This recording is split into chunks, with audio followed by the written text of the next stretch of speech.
So in today's episode, I'm going to go pick up Grandma from the train station as she's visiting again, and little does she know it yet, but I'm going to interview her. And those dogs next door are so annoying. Let's go pick Grandma up.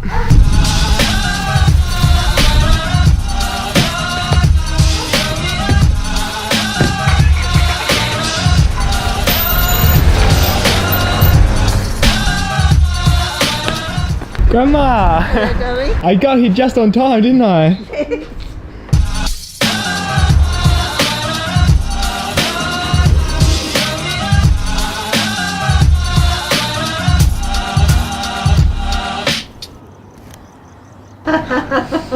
I think it's because I'm old. I won't notice. I've got my eye on him. I think it's best. He's a dodgy character. He's got that look, hasn't he? What are you guys talking about? Oh, nothing, just the weather. You camera ready, girls? We're always camera ready. Oh, why not? Already got his hand on him there. Hello everyone, how are you doing? In this week's video, I am joined with Grandma and Mum, and the plan initially was just to interview Grandma, but now I've decided we're all going to be interviewed. If you could describe yourself in only 3 words, what would they be? Absolutely gorgeous. Oh, okay, that's good. That's 2, Jesus. For me, I'd say loyal, loving, and fun. Well, I had to loving. Okay, loving. I tried to say fit, and I tried to say healthy. I like to keep my mind alert. I don't want She's to be... alert. Alert? To be There's alert. not many alerts around me. I don't want to be sitting in that chair with everybody ignoring me because I'm some old thing that doesn't know one thing and another. True. Did you say 53 words? And also, I like to be with my family. I love my grandchildren. What is your opinion on social media? I think sometimes social media gets a bit off track. They sort of get some tangent and they go off and it gets further and further away from real life. A lot of young people aren't aware of anybody else in the world except themselves, and quite often they're absolutely unable to speak to anybody over the age of, say, 25. Some of these elderly people, or even the middle side, if you sit down and talk to them, they've got quite a bit of wisdom to impart, something that you mightn't have thought of. It's really convenient, but it comes at a big cost because we used to have more anonymity. If you went to a party and behaved badly, or if you said something to someone and you weren't really happy about that later, it just ended in the moment. But now it can be all around the world so quickly. You know, we all do things we wish we hadn't done at some point, and it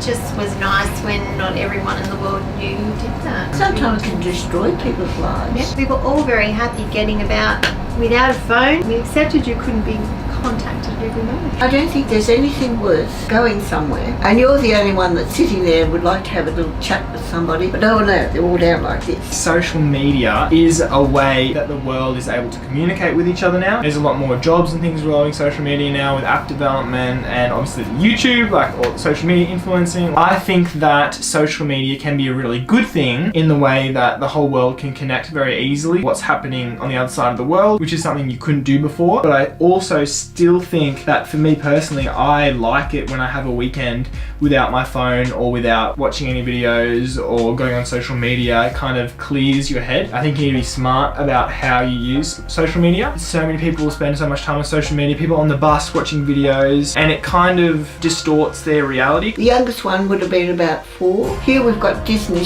from one side of the theatre to the other, and what was he doing? Sitting there with his phone. There's something sad about that. You look at it, he's not enjoying the show.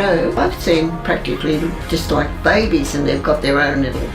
I agree. Yeah. And it can take you away from spending time with your family and making good memories and missing moments because you're caught up in this screen which isn't real, which can distort your perception of the world, because there's a lot of fake things on social media as well. Really, isn't it? Yeah, because I think it's good to have time away from social media, but I think it's also very helpful. And getting the positive benefits out of it without getting too carried away. Well, what sort of message is that child getting? It'd be better if the parents were guiding the child, not this machine by some anonymous person. Any advice to people in relationships? Be kind, be nice, and just think of the other person. Don't forget to bring that nice bunch of flowers home sometimes. Just for nothing. It's not birthday, it's not Christmas, it's just, honey, I'm bringing you a nice bunch of flowers. I just think that's the little things that you do with one another. Be thoughtful. Let people be individuals. We tend to want to mould other people we're in relationships with or create them into some perfection we imagine, but you forget that as the person is how you fell in love with them in the first place. And I think it's really important just to let people be themselves, and it's okay to be different. You can have different ideas. You don't have to mould each other into shape. The best way to hold someone is with an open hand. So letting people be an individual, letting them do their thing, and having separate things that you both do, but then coming together and sharing special things together as well. And I would also say, start how you mean to finish. So begin a relationship how you truly are and keep that consistent. Relationships, especially longer term relationships, you have to keep making an effort for little things like still going out on dates and making things nice and keeping things fresh. That will help with longevity. I would say the biggest one is to be honest in relationships. Honesty and communication is the biggest thing. I would say that. What is the hardest thing about growing up? When you're a child, you're in a very protected sort of a bubble. Not everyone has that, unfortunately, but if you do, and you don't have to make the big decisions, people are looking after you, I think it's hard to break out of that. Even though you want to be an individual and you want to be doing your own thing and you want to have the independence, it's also quite scary when you're faced with, oh, this is it now, I'm actually in charge. Sometimes it's hard for a young person when they just get into that stage they've got to make decisions. You're so used to their parents helping them with those hard decisions, and sometimes it's very hard and very scary. They don't realise too that if they decide to do something and it doesn't work out, they don't have to keep on doing that. They can stop and say, no, let me see, perhaps I want to go down that lane, not the one I was on. It's not fulfilling what I want to do. And they sometimes I don't know whether they're frightened to be seen as somebody that's failed at something, whereas it should be, no, it's somebody that thought, no, that's wrong, I'll go another way. Well, it's the only way you grow, isn't it? By trying things and thinking, okay, next.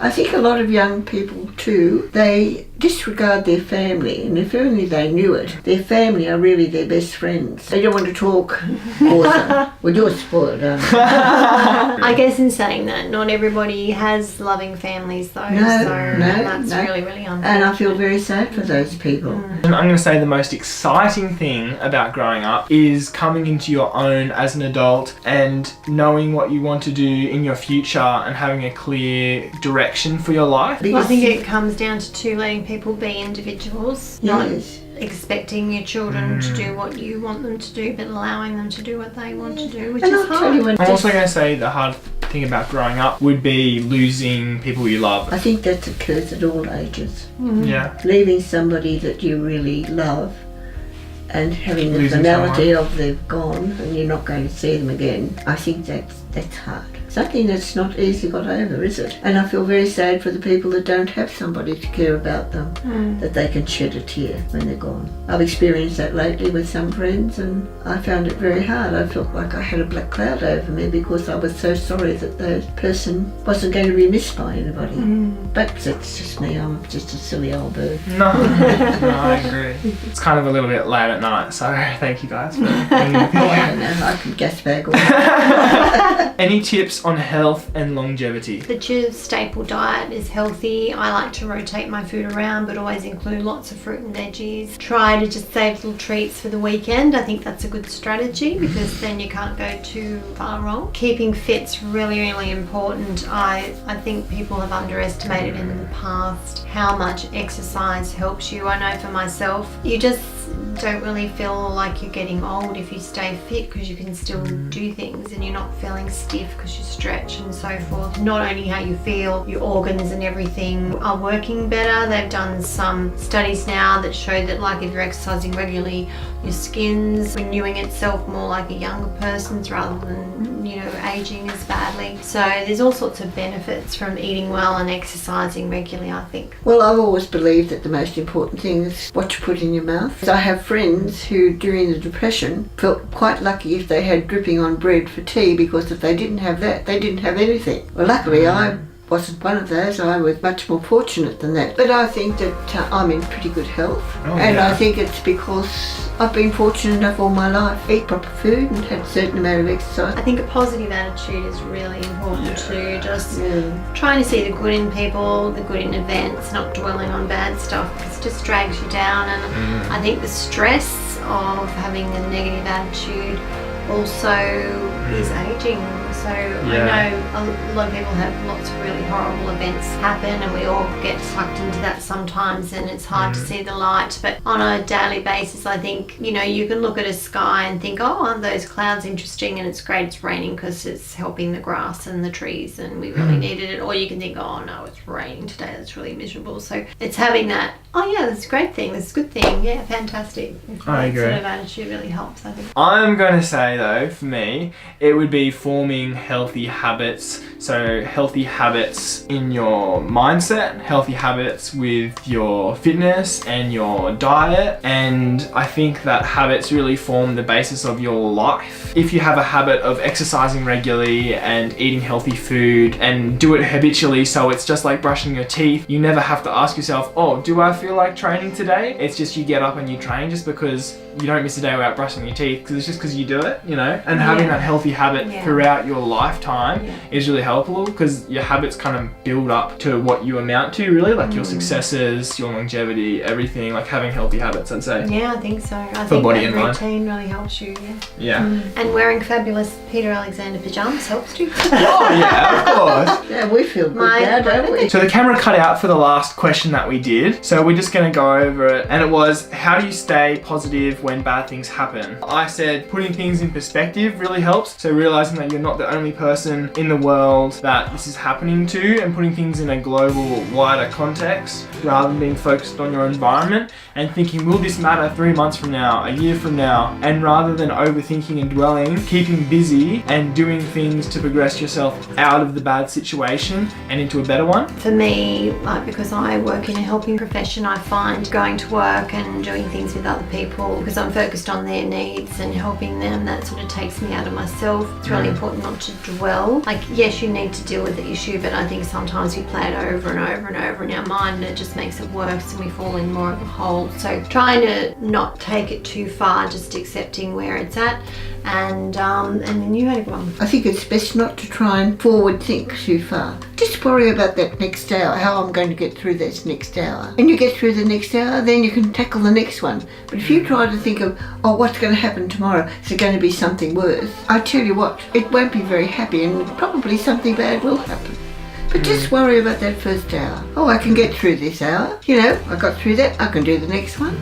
And I think talking to people you trust and love as well is really important, and voicing it. Because right. when you say something and explain it to someone else, it can help explain it to yourself. As soon as you say it, sometimes it doesn't feel as bad once you say it. It's really important, and we said if you don't have someone in your personal life you feel you can trust to seek some professional help, because really talking about things just makes such a difference. Yeah. And you're not achieving anything. You're just going over the same thing in your mind, probably the wrong way. How many times have people taken their life when there was somebody out there that was willing to help? Yeah. You know, I mean, don't bottle it up. Don't bottle it up. And it's very nice to have a friend who'll come put their arm around you and say, come on, let's think about this. Yes. But I mean to say, if not, well, there's all these tremendous organisations that want to help you. So seek help. It's better.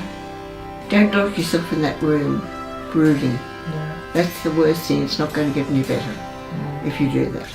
And realise that it won't last forever as well. Like, bad things happen in your life, like throughout your whole life bad things are going to happen, but don't dwell on that and just kind of push through it, and you'll be a stronger person from pushing through it, and you'll learn and grow from the experience. And I think we also spoke about that it's important when you're feeling sad to let yourself be sad, have a cry, whatever it is you need to do, because that in itself helps you. Don't try and say, oh, I'm okay if you're not. Try and acknowledge it and then move on to get better from it, rather than just bottling up and thinking it's all fine. Tell someone and acknowledge that you're not in a place you'd like to be, and then work to get yourself out of that situation. Okay, so the last question, what advice would you give yourself if you went back in time? Save more money, buy houses. Bet on this horse race. But I look around and all those people, as minute they had back in the olden days, had a little bit of money, they'd put the deposit on a house. They put somebody in there to rent it. They're all lying back there going on world trips. So that's what I would say. Yeah. Save your money, buy houses. Just really getting into your life. Like, it's easy when you're young to feel like you've got forever and you can waste a lot of time, and then you don't realise, but suddenly you're getting older and time goes quite quickly. So I think just don't waste time. Not that you have to be frenetic all the time. You can have days off and have a bit of a lie around, but if you want to learn something, go and do it. If you want to play a sport, go and play it. Just really get into it and enjoy your life right from early on. Try a whole bunch of different things, like learn a whole bunch of different skills, because you're never going to know what you want to do if you don't try a lot of things beforehand. And I also think work for it. If there's something you enjoy and that, like, work for it, follow it and see where it leads you, and then if you don't like it, you find something different, switch up and change. But I think it's good to have a disciplined work ethic right from the start and to carry that through everything that you do. When you have somebody you care about, tell them. Just go up and say, I love you, or I really care about you, or I'm happy knowing you. Any of those things, just letting them know. How many times do people love people and never tell them? Saying nice things to people is really important, because it's like throwing a pebble in the water and all the ripples that go off it, and if it's a great pebble and it's a positive pebble, then it can really make such a difference to that person's life and people around them, because then they go home and they're happy and they're spreading joy. To know that somebody really cares and loves you. You don't care what happens to Mrs. Next Door or whoever. This person loves you. And that's a rather nice feeling sometimes, that somebody really cares about what happens to you. It doesn't matter if you're having a bad hair day or what, they still love you. And that's nice. Okay, thanks so much for watching. Hope you enjoyed the video. If you did, give it a big thumbs up. I'll leave a comment down below. I'll see you all next week with another video. Let's blow this joint. Yoo-hoo!